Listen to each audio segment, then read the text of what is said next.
જિલ્લાની જામજોધપુર વિધાનસભા બેઠક જિલ્લામાંથી આગવી છે। હાલ જામજોધપુર બેઠકના ધારાસભ્ય ચીમનભાઈ સાપરિયા રાજ્યના કૃષિ અને ઉર્જા વિભાગના મંત્રી છે। છેલ્લા 4.25 વર્ષમાં ચીમનભાઈ સાપરિયાની એક ધારાસભ્ય તરીકે કામગીરી કેવી રહી, તપાસીએ વીટીવી અભિયાન એમએલએ રિપોર્ટ કાર્ડમાં।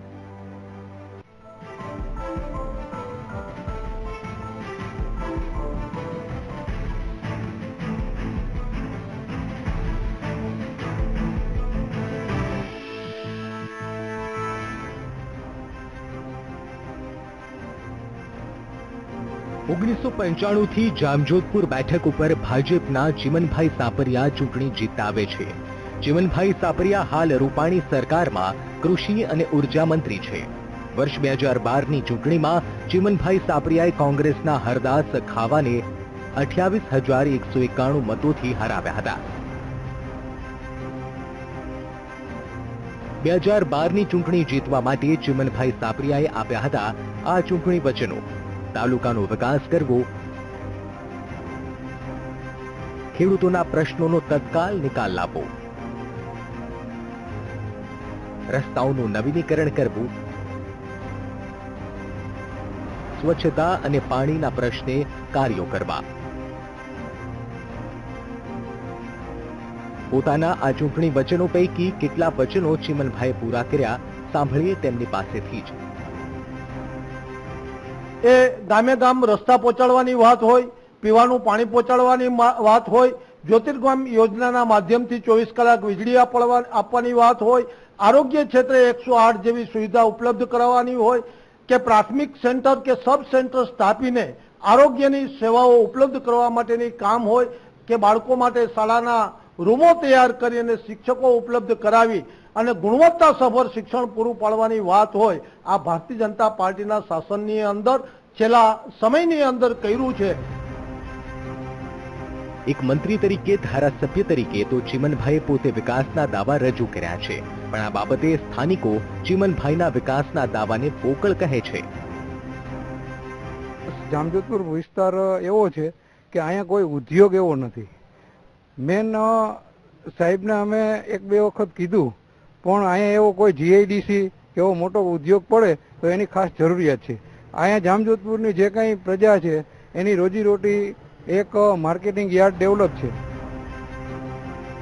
સ્થાનિકો પાણી અને વીજળીની અપેક્ષા પોતાના ધારાસભ્ય પાસેથી રાખે છે।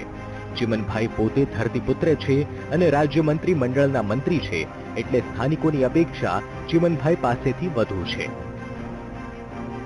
જામજોધપુર વિધાનસભા વિસ્તારમાં કોઈ ઉદ્યોગો નથી। સ્થાનિક સ્તરે ઉદ્યોગોની અપેક્ષા નાગરિકોની છે, જે બાબતે છેલ્લી 4 ટર્મથી ચૂંટાતા ચીમનભાઈએ વિશેષ કર્યું ન હોવાનું સ્થાનિકો ફરિયાદ કરે છે।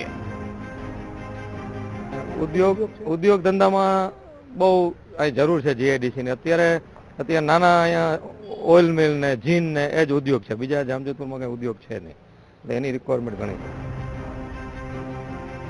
એક તરફ રાજ્ય સરકાર દારૂબંધી બાબતે કડક વલણ અપનાવતી જોવાય છે, તો બીજી તરફ જામજોધપુર વિધાનસભા મતક્ષેત્રમાં દારૂની બદી વકરતી જાય છે। ત્યારે મંત્રીના જ વિસ્તારમાં વકરતી દારૂ જુગારની બદી અનેક પ્રશ્નો ઉભા કરે છે। હાલમાં તમે જામજોધપુર લાલપુર વિસ્તારની જો જોવા જાવ તો દારૂના હાટડાઓ જેમ પાનની દુકાનો ધમધમતી હોય એવી રીતે દારૂ જુગારના અડ્ડાઓ મંડપ સર્વિસ નાખી અને એક મેળો ભરાતો હોય, એ મેળાના રૂપમાં તમને જોવા મળશે અને આ આંકડાઓથી સમગ્ર વિસ્તારની પ્રજા વાકેફ જ છે।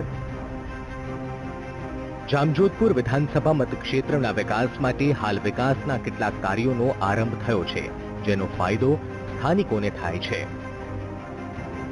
હમણાં જ રિસન્ટલી 9 કરોડ રૂપિયાનું અમારા સાહેબે મહેનત કરી અને સીસી રોડનું આખું પેકેજ જામજોધપુરનું પાસ કર્યું છે। એની ટેન્ડર પ્રક્રિયા થઈ ગઈ છે અને હમણાં ટૂંક સમયમાં કામ પણ શરૂ થવાના છે। સ્થાનિક સ્તરે નાગરિકોને સરકારી યોજનાઓનો પૂરતો લાભ મળતો નથી, જે બાબતે જામજોધપુર મતક્ષેત્રના નાગરિકો નાખુશ છે। છેલ્લા 20 વર્ષથી આ કોઈ બીપીએલ લાભાર્થીઓને જામજોધપુર શહેરની અંદર 100 વારનો પ્લોટ મળ્યો નથી। પછી પ્રધાનમંત્રી આવાસ યોજના શરૂ કરી, હજી તાલુકા પંચાયતમાં એના કોઈ ફોર્મ નથી। ઇન્દિરા આવાસ ને સરદાર આવાસ યોજના બંધ કરી દીધી છે, લાભાર્થીઓ રજડી પડ્યા છે। બીપીએલના માં સમાવવા માટેની પુષ્કળ અરજીઓ તાલુકા પંચાયતમાં હોય, કોઈનું એક પણ અરજીનું સર્વે નથી થયું।